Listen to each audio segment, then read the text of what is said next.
अब traffic police की हर कार्रवाई होगी कैमरे में कैद। गोंदिया पुलिस को मिले 20 बॉडी वेयर कैमरे, जनता को मिलेगा पारदर्शिता का भरोसा। गोंदिया जिले के ट्रैफिक पुलिस को तकनीकी की एक बड़ी सौगात मिली है। अब पुलिसकर्मी पहनेंगे बॉडी वेयर कैमरे, जिनकी मदद से सड़क पर होने वाली हर बातचीत, हर कार्रवाई और हर चालान की रिकॉर्डिंग संभव हो पाएगी। 20 नए बॉडी वेयर कैमरे गोंदिया ट्रैफिक विभाग को दिए गए हैं, जिनका मुख्य उद्देश्य नागरिकों और पुलिस के बीच पारदर्शी संवाद, किसी भी विवाद की स्थिति में साक्ष्य के तौर पर रिकॉर्डिंग का इस्तेमाल।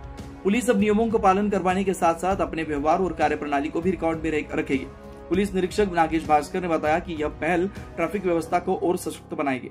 वर्तमान में कैमरों की स्टोरेज क्षमता थोड़ी सीमित है, लेकिन जल्द ही उसे अपग्रेड किया जाएगा ताकि लंबे समय की रिकॉर्डिंग सहेजी जा सके।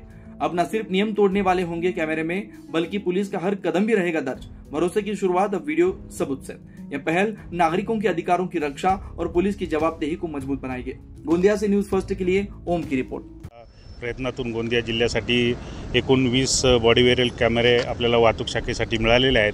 त्यामुळे वाहतूक पोलीस आणि जनता यांच्यामध्ये ट्रान्सपरन्सी राहावं आणि कामाची दृष्टीने सोय सुविधा उपलब्ध व्हावी, जेणेकरून नागरिकांनी आणि वाहतूक पोलिसांनी एकमेकांशी चांगल्या प्रकारे संवाद करावा, या दृष्टीने ते कॅमेरे देण्यात आलेले आहेत। आणि त्यासाठी काही अडचण निर्माण झाल्यास आपल्याला त्या कॅमेऱ्यामध्ये रेकॉर्डिंग प्ले करून पाहता येऊ शकतं। सर, किती तासाची रेकॉर्डिंग याच्यामध्ये असेल? एकदा सकाळी सुरू केलं तर संध्याकाळपर्यंत रेकॉर्ड होईल काय आणि कशा पद्धतीने कार्यान्वित होईल? बघा, त्याच्यामध्ये आता सध्या आपण 64 GB मेमरी कार्ड यूज करतोय, त्यामुळे त्याची कॅपॅसिटी 2-3 तासाची रेकॉर्डिंगची असणार आहे। त्यानंतर आपण त्याच्यात जशी मेमरी कार्डची कॅपॅसिटी वाढवू तसे रेकॉर्डिंगचे आवर्स वाढणार आहेत। 7 ते 8 तासापर्यंत देखील रेकॉर्डिंग होऊ शकतं। तर त्यानुसार आपण ते मेमरी कार्डला जी आपल्याला परवानगी भेटेल माननीय SP साहेबांकडून, त्यानुसार ते मेमरी कार्ड इन्सर्ट करणार आहे आपण।